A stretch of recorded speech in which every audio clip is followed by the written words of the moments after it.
Outrageous, racist and xenophobic African ambassadors to the UN haven't held back as they delivered their response to reports that US President Donald Trump used vulgar language to describe their countries and others.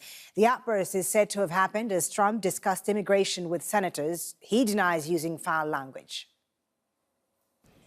The African group of ambassadors to the United Nations met in emergency session on 12 January 2018 to consider the remarks made by the President of the United States and is extremely appalled at and strongly condemns the outrageous, racist, and xenophobic remarks attributed to the President of the United States of America as widely reported in the media.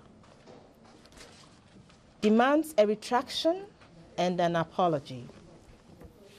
Now, the former U.S. ambassador to the UN, Samantha Power, has shared the statement on Twitter saying, wow, I've never seen, she said, a statement like this by African countries directed at the United States. So, as shock and reaction reverberates around the world about what the U.S. president is said to have said, there's a broader story here worth looking at about how the world, and particularly the West, see the African continent. Joining us now is Sudanese-born cartoonist Khalid Albaih, who gave his take on this Trump controversy. Before we speak to him, take a look at what he drew. He depicted the U.S. Republican Party's emblem, the elephant. Well, it doesn't require a description from me. You can see for yourself what's happening. All right.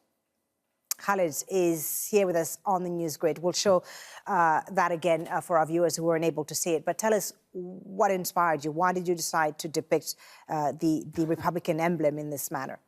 Well, it's because of the reality of what's happening right now. It's all the things that the president have said, and this is the outcome of what they brought to the world. Mm. Do you think that the reaction we've seen from African leaders and, their strong condemnation calling for an apology, is that a strong enough reaction, or were you perhaps expecting more?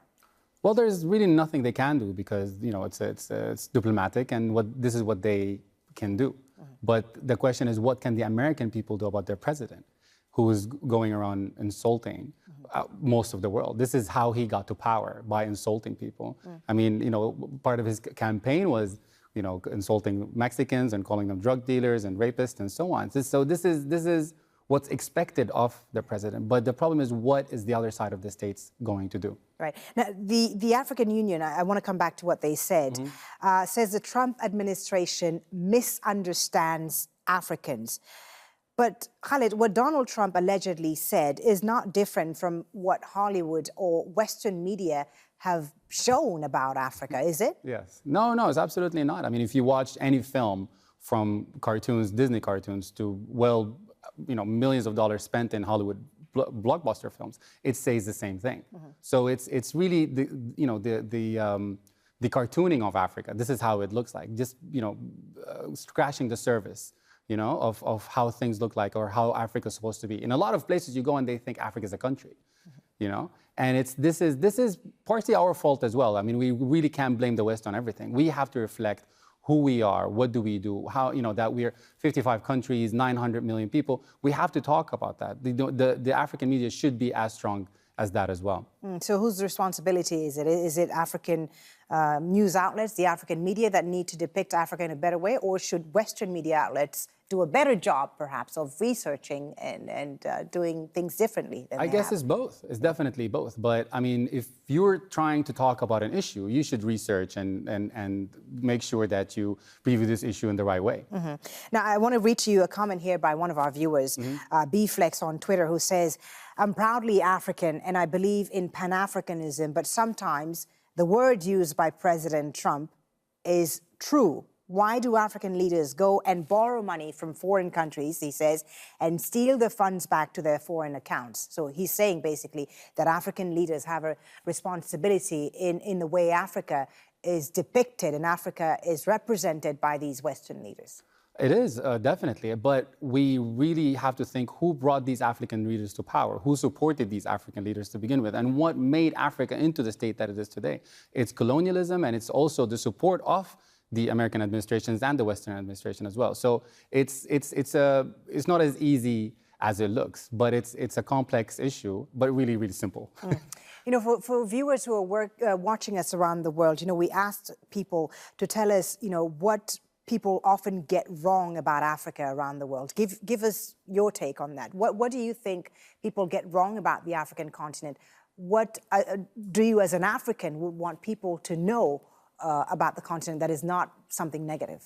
Well, I grew up in a lot of places being a son of a diplomat. So it's always the same questions over and over again. You know, when you say Africa, they think jungle, they think of famine, they think of the same things over and over again. But we have diversity, we have a lot of the languages in itself, the cultures, the history that we have. So it's a lot of things that, again, I think it's our fault that we don't show it.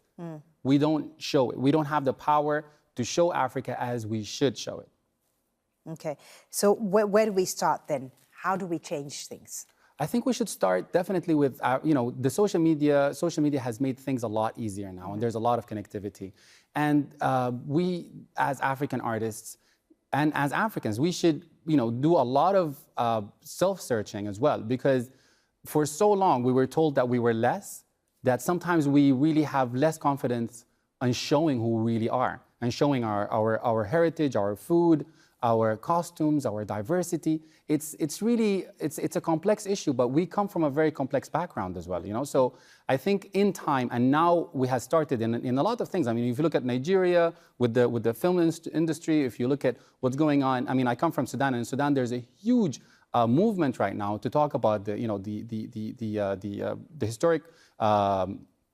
The pyramids in Sudan, that we have the most pyramids in the world in Sudan right now, and it's might be one of the oldest as well. Right. So there's a lot of exploration in that. There's a lot of around Africa. There is that movement, and social media has made it a lot easier, definitely. Okay, thank you so much. It's very good to hear your thoughts on this, Khalid. Thank you for joining us on the News Grid. Khalid Albaih is a Sudanese cartoonist who was talking to us about his reaction to President Donald Trump's alleged comments on Africa and people of African origin.